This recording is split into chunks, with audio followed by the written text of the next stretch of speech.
Zoology first BSc third final year इकाई 4 प्रश्न 8 निम्नलिखित में टिप्पणी लिखिए। 1 जल में पाए जाने वाले सूक्ष्म जीव, 2 नगरीय जल पदार्थ, 3 दूध का पाश्चुरीकरण, 4 दूध में पाए जाने वाले सूक्ष्म जीव, 5 लैक्टिक अम्ल का उत्पादन, 6 जीन क्लोनिंग। चलते हैं। कहाँ जाएंगे? यहाँ से बहुत दूर, जहाँ सिर्फ तू और मैं होंगे और हमारा प्यार। प्यार से पेट नहीं भरता, जिंदगी कैसे चलेगी? तुम ठीक से पढ़ लिख भी नहीं सकते। मुझे तो स्कूटर चाहिए, कार चाहिए, बड़ा बंगला चाहिए। मेरी ख्वाहिशें कल और बढ़ेंगी तो पूरी कर पाओगी? किसी बड़ी बड़ी होटल में जाना सोच में बदले रमी, वो होटल में हुई बदनामी भूल गए। तुम पहले पैसा कमाना सीख नमी थे मेरे पास में। पोपट लाल सही बोला था, लड़की ट्रेन और बस के पीछे कभी मत भाग। और अपन प्यार को सबसे बड़ी चीज समझ बैठा था। उत्तर 1 जल में पाए जाने वाले सूक्ष्म जीव micro organisms present in water. जल में बहुत प्रकार के सूक्ष्म जीव पाए जाते हैं, जिसमें मृतोपजीवी सैप्रोफाइटिक अत्यधिक मात्रा में पाए जाते हैं। इनमें अनेक जीवाणु, बैक्टीरिया एवं कवक प्रमुख होते हैं। शुद्ध जल में स्वपोषी जीवाणु, ऑटोट्रॉफिक बैक्टीरिया जैसे बेसिलस, क्लोस्ट्रीडियम के बीजाणु आदि पाए जाते हैं, लेकिन प्रदूषित जल में कोलीफॉर्म जीवाणु, ई कोलाई, स्ट्रेप्टोकोकाई एवं लैक्टोबैसिलाई, प्रोटियस आदि की जातियां पाई जाती हैं। कवक के अनेक जातियों के बीजाणु एवं म्यूकर के बीजाणु आदि भी जल में पाए जाते हैं। जीवाणु के अतिरिक्त जल में विषाणु, वायरस भी पाए जाते हैं, जैसे पोलियो, हेपेटाइटिस आदि के विषाणु भी जल में पाए जाते हैं। जल में प्राणी प्लवक, जू प्लांक्टन भी पाए जाते हैं। इकोसिस्टम में इन प्राणियों को प्राथमिक उपभोक्ता कहा जाता है, जैसे प्रोटोजोआ, रोटीफेरा, क्लेडोसी, कोपीपोडा आदि। इसके अलावा पादप प्लवक, फाइटोप्लांक्टन भी जल में पाए जाते हैं। ये एक कोशिकीय सूक्ष्मजीवी होते हैं। पादप प्लवक जल को शुद्ध करने में मदद करते हैं, जैसे क्लोरोफाइटा, साइनोबैक्टीरिया आदि। देखिए, आप वैसे लोगों से बचिए जो आपकी तारीफ करके आपको बिना मतलब खुश रखता है। देखिए, कुछ सच कड़वे लग सकते हैं। माँ बाप और शिक्षक का डांट थोड़ा कड़वा लगता है, लेकिन वो बाकी का आपको थोड़ा कठोर बनाना चाहता है। 2 नगरीय जल प्रदाय म्यूनिसिपल वाटर सप्लाई। भारत में अधिकांश शहरों में नगरीय जल प्रदाय सार्वजनिक जल घर पब्लिक वाटर वर्क के द्वारा होता है, जिसके द्वारा साफ एवं सुथरा जल का वितरण नगरों में किया जाता है, जो निम्न प्रकार होती है। 1 नगर निगम द्वारा नदियों एवं अन्य स्रोत से जल निकालकर निम्न चरणों द्वारा जल शुद्ध कर नगरों में प्रदान किया जाता है। 2 जल स्रोत के पास 3 हौज टैंक बनाए जाते हैं, जिसमें से पहला हौज में 24 घंटे तक जल को रहने दिया जाता है, जिससे कि जल का स्थिरीकरण हो जाता है। धूल, मिट्टी और अन्य निलंबित अशुद्धियां टैंक की सतह पर बैठ जाती हैं। ऊपर का जल स्वच्छ रहता है। 3 पहले हौज को दूसरे हौज के ऊपर बनाया जाता है।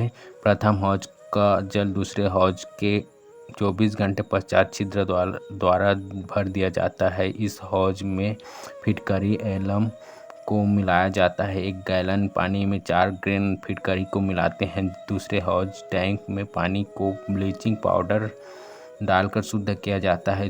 4 जल के संग्रहण के 24 घंटे बाद जल को दूसरे हौज टैंक से तीसरे हौज में भेजा जाता है। इस तीसरे हौज में क्रमशः बालू की सतह, लेयर ऑफ सैंड, कंकड़ों की सतह, लेयर ऑफ पीबल्स एवं पत्थर की सतह, स्टोन लेयर होती है।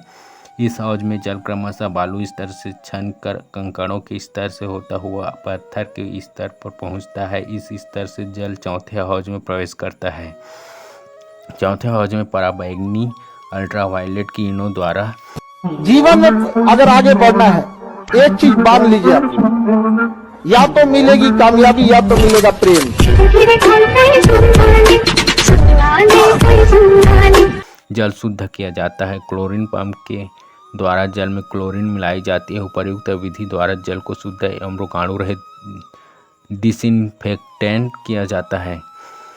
इस रोगाणु रहित जल को 50-100 फुट ऊंचाई तक की टंकियों में भर दिया जाता है। इन ऊंची टंकियों के द्वारा पाइप्स की सहायता से जल प्रदान किया जाता है। इस प्रकार जल प्रत्येक घर को प्रदान किया जाता है। Hey, y'all, come look at this.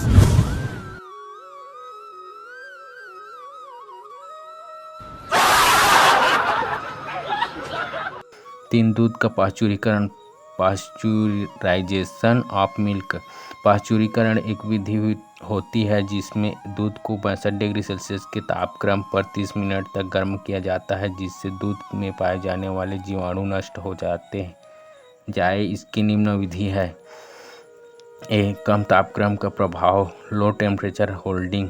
इसमें दूध को 62 डिग्री सेल्सियस पर 30 मिनट तक गर्म करते हैं। दूध को बड़े बंद बर्तन में भाप कुंडलों स्टीम कॉइल्स के साथ गर्म करते हैं तथा बंद बर्तन के चारों ओर गर्म पानी की निरंतर फुहार करते हैं। आप लड़कों को रोजगार दीजिए और रोजगार मांगेंगे, ये हमारा अधिकार है। अगर अधिकार मांगना बगावत है तो समझो कि हम बागी हैं। उच्च तापक्रम प्रभाव, हाई टेम्परेचर होल्डिंग।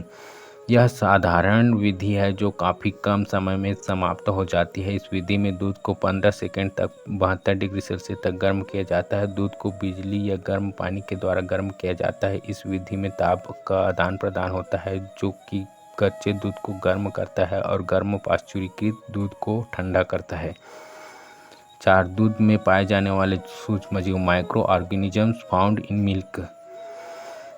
सामान्यतः गाय का दूध नलिकाओं या थन तक पहुंचने के पूर्व रोगाणु रहित रहता है। थन की दूध की नलिकाओं में जीवाणु एवं विभिन्न प्रकार के सूक्ष्मजीव उपस्थित रहते हैं। इस कारण पहले दोहन के समय से ही सूक्ष्मजीवी दूध में रहते हैं।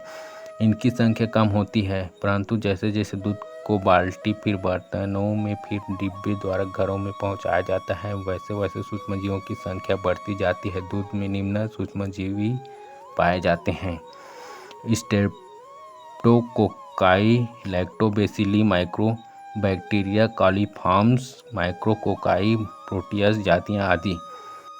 एक बेरोजगार लड़का वह प्राणी है जिसके ऊपर आसमान थूकता है, जमीन नीचे से गाली देती है। उसको समझ में नहीं आता अपना शरीर लेके कहां जाए। जब घर में घुसने के बाद बाप की नजरों से नहीं मिला पाता है। जब उस उम्र को फेस कीजिएगा, अभी ये साल आपका है। वर्तमान समय में अनेक प्रकार के रोग दूध द्वारा ही उत्पन्न होते हैं। रोगजनक कारक के स्रोत दूध में पाई जाती है। गाय के दूध में यदि संक्रमण होता है तो निम्न रोग हो सकते हैं, जैसे क्षय रोग, टीबी, स्तन शोथ, टाइफाइड, ज्वर, डिप्थीरिया, पेचिस आदि हो सकते हैं। परंतु कुछ सूक्ष्मजीवी लाभदायक भी होते हैं जो दूध के विभिन्न रूप बनाने में मदद करते हैं। बिना सूक्ष्मजीवी के हम दूध से दही, पनीर आदि नहीं बना सकते हैं। 5. लैक्टिक अम्ल का उत्पादन, production of lactic acid. Lactic अम्ल के उत्पादन के लिए अनेक कार्बोहाइड्रेट से भरपूर पदार्थ जैसे आलू, स्टार्च, सीरा, दूध, मक्का का उपयोग किया जाता है। सबसे पहले स्टार्च का जल अपघटन कर ग्लूकोज को एंजाइम क्रिया के द्वारा बनाया जाता है। कार्बोहाइड्रेट का चयन उसकी सुलभता पर आधारित होता है। छाछ, मट्ठा कुछ जीवाणु के विकास के लिए अच्छा माध्यम होता है। इसमें जीवाणु भली भांति विकसित होते हैं क्योंकि इसमें लैक्टोज, नाइट्रोजन युक्त पदार्थ, विटामिन एवं लवण पाए जाते हैं। अनेक बहिर्जात जीवाणु दूध के लैक्टोज घटक से लैक्टिक अम्ल बनाते हैं। इससे माध्यम अम्लीय हो जाता है। वह दूध में उपस्थित कैसीन घटक स्कंदित कोगुलेट हो जाता है। जीवों का भंडार संवर्धन जो उपयोग होता है सप्रेटा माध्यम में निर्धारित होता है। आप लोग को नहीं समझ में आ रहा है। अब भारत में ना, भारत क्या पूरी दुनिया का उसूल है भैया, बारिश के बाद छाता बोझ लगने लगता है।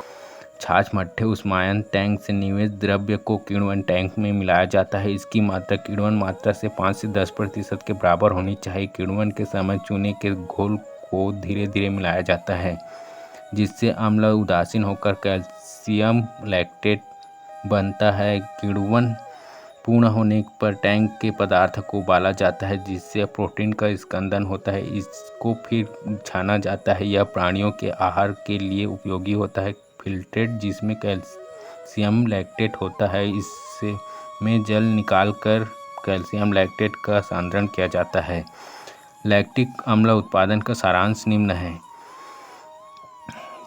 6. Gene cloning. लैंगिक प्रक्रिया द्वारा उत्पन्न पूर्वज जातियों से उत्पन्न संतानों से अलैंगिक विधियों द्वारा उत्पन्न जातियों को जीन क्लोनिंग कहते हैं। इस विधि के अंतर्गत किसी एक जीन से उसकी आनुवंशिकी समरूपी जेनेटिकली आइडेंटिकल प्रतिलिपियों को असीमित संख्या में निर्मित किया जाता है। जीन क्लोनिंग में एक वाहक जिसमें ऐच्छिक जीन होता है को पोषक कोशिका में पहुंचाया जाता है। क्लोनिंग की क्रिया जीवाणु पोषक इकोलाई में या यूकेरियोट्स में, ईस्ट में भी की जाती है। जीन क्लोनिंग की क्रिया निम्नलिखित चरणों में पूरी होती है। जो तुमने दिया है वो मामूली खरोच है, हम जो देंगे वो जख्म साफ पुश्ते याद रखें। एक यह अधिक रेस्ट्रिक्शन एंजाइम के द्वारा डीएनए को विघटित किया जाता है। दो, जिस डीएनए की क्लोनिंग की जाती है उसे लक्षित वाहक से मिलाया जाता है और पुनर्योजित रिकॉम्बिनेंट अणु को उत्पन्न किया जाता है।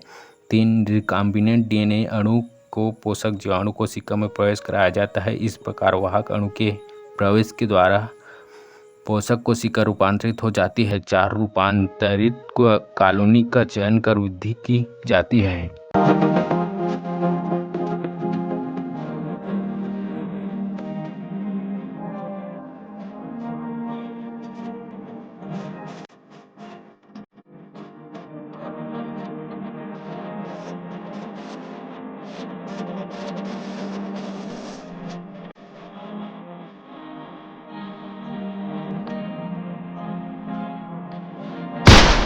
शाबाश बेटा, बहुत बढ़िया मुन्ना।